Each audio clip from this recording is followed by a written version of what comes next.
A lot has gone wrong since this unified Democratic government took the reins back in January. Let's take a look at foreign policy. The Biden administration's clumsy retreat from Afghanistan left Americans behind who wanted out and handed the country to a government staffed with terrorists who used to be locked up at Guantanamo Bay.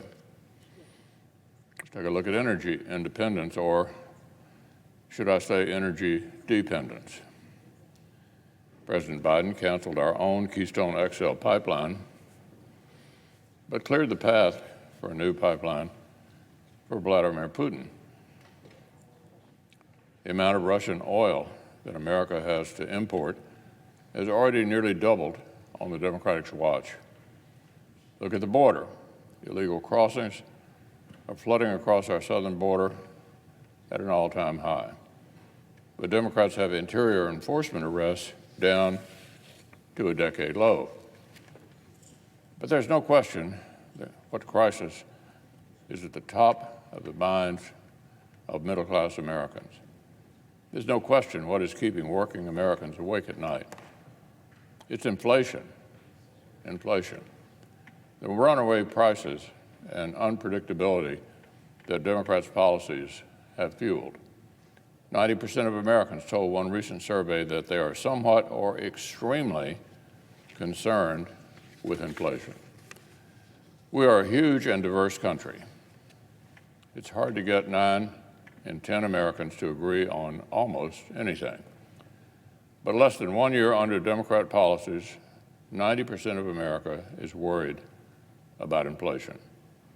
And it's no wonder. Year on year, consumer prices have risen faster than they have in over 3 decades. Last month marked the 5th month in a row that inflation has topped 5%. These across-the-board numbers can sound a little abstract, so let's make it very tangible. In the past year, buying meat, fish, and eggs has gotten 12% more expensive. A gallon of gas costs the average American $1.31 more than it did a year ago. And heaven forbid anyone having to replace a family car this year, used auto prices are up 26%. Even getting family and friends together for Thanksgiving is a much pricier prospect than it was last year. Turkey alone is an extra 25 cents per pound. Factor in all the fixings, and some estimates project a feast next week will run families up to 15% more than it did last year.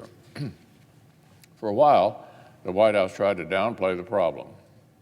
President Biden and his team told American families that costs weren't really rising as much as it seemed.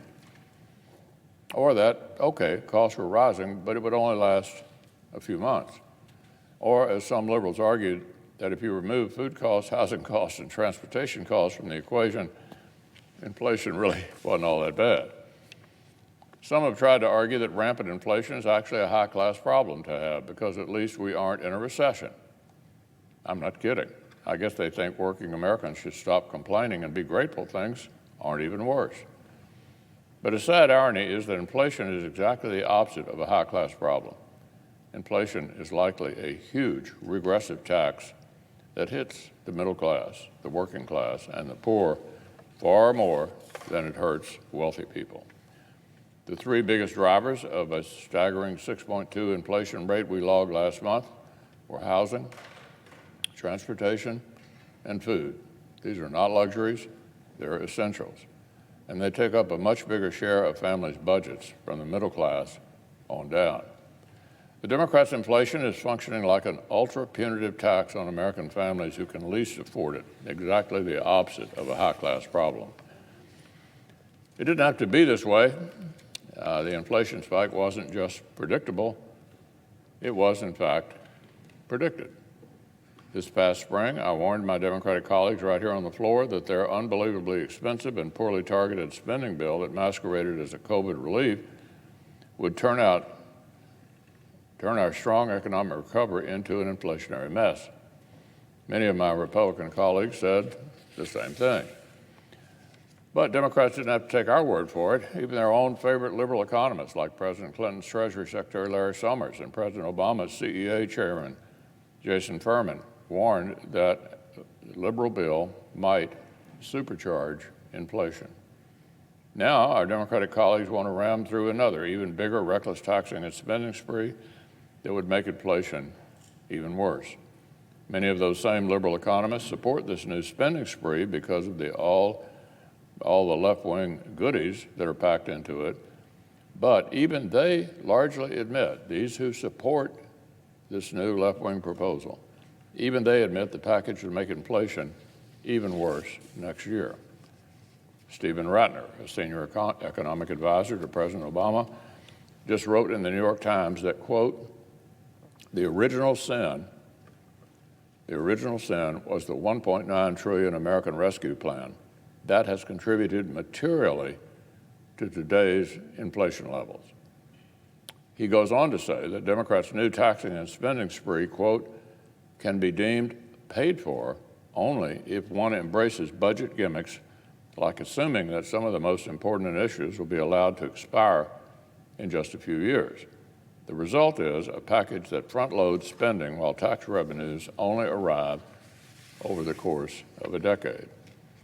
Mr. Ratner cites an outside estimate that, quote, the plan would likely add $800 billion or more to the deficit over the next 5 years, exacerbating inflationary pressures, end quote.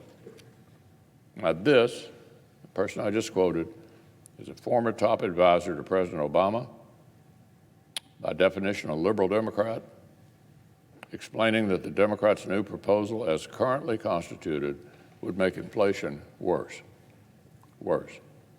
He says it's the Democrats' proposal itself that needs to be built back better. President Biden and his party have already brought needless pain on American families with their reckless spending.